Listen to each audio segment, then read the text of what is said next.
ప్రియమైన వాళ్ళారా, ప్రభువైన యేసుక్రీస్తు నామములో ఈ యొక్క ఉదయకాల సమయాన మీ అందరికీ నాకు హృదయపూర్వక వందనాలు తెలుపుకుంటున్నాను. ఇర్మియా గ్రంథము 17వ అధ్యాయము 5వ వచనము నుండి దాదాపు 7-8 వచనాల వరకు మనం చూసినట్లయితే 2 విధాలైనటువంటి నమ్మకం గల వారిని మనం చూస్తున్నాం.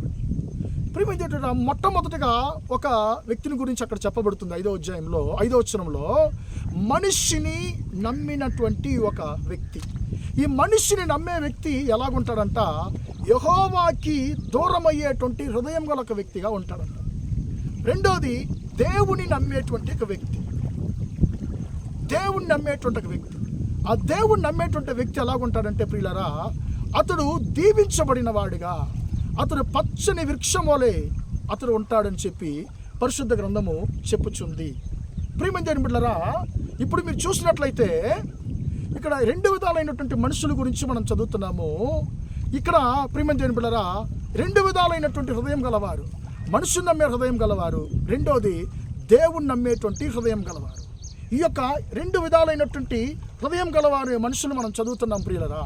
మొదటి సమూయేలు గ్రంథంలో 17వ అధ్యాయంలో కూడా ఈ 2 హృదయం గల మనుషులను, 2 విధాలైన నమ్మకం గల మనుషులను మనము గమనిస్తున్నాము. మొట్టమొదటిగా దేవుని నమ్మేవారు, రెండోది మనుషుని నమ్మేవారు. ప్రియమైన దేవుని బిడ్డలారా, ఇక్కడ మనుషుని నమ్మేవారు ఎవరంటే ఫిలిస్తీయులు. ఫిలిస్తీయులు ఎవరు నమ్ముతున్నారు? వారి యొక్క యుద్ధశూరుడైనటువంటి గొలియాతును నమ్ముతున్నారు.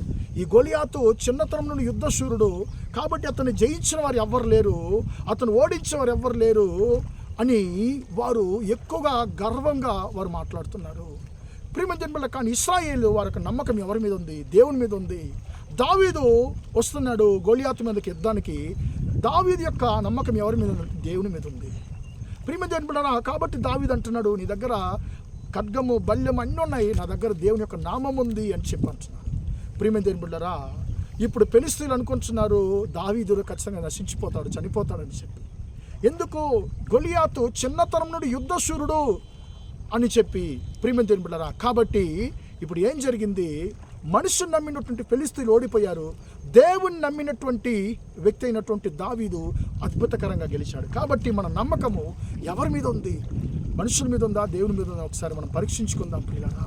ఈరోజు మనం మనుషులు నమ్మేంత విధానంలో మనము దేవుని నమ్ముతున్నామంటే లేదు. కాబట్టి ఈరోజు మనుషులు మనం నమ్మితే మనం దేవునికి దూరం అవుతాము, దేవుని నమ్మితే మనం దీవించబడతాం. కాబట్టి మనం మనుషులు నమ్మేవారుగా కాదు, దేవుని నమ్మేవారుగా ఉండే హృదయాన్ని దేవుడు మనకు దయచేయను గాక. ప్రార్థన చేద్దాం. ప్రేమగల మా తండ్రి, దయగల దేవ, ఇంతవరకు ఈ మాటలు విన్న తండ్రి, నీ బిడ్డల్ని దీవించండి, ఆశీర్వదించండి తండ్రి. అయ్యా, మేము మనుషుల్ని కాకుండా తండ్రి నిన్ను మాత్రం నమ్మేటువంటి అయ్యా బిడ్డలుగా ఉండడానికి, మేము దీవించబడడానికి కృపదయచేయమని ప్రార్థిస్తున్నాము. ఈరోజంతా కూడా మా సహోదరులు చేసే అన్ని విషయాల్లో మీ హస్తం తోడునని ఆశీర్వదించమని యేసు నామములో ప్రార్థించడి వేడుకొంచున్నాను తండ్రి. ఆమేన్, ఆమేన్. ప్రియమైన వాళ్ళారా, దేవుడు దీవించి ఆశీర్వదించును గాక. Praise the Lord, praise the lord.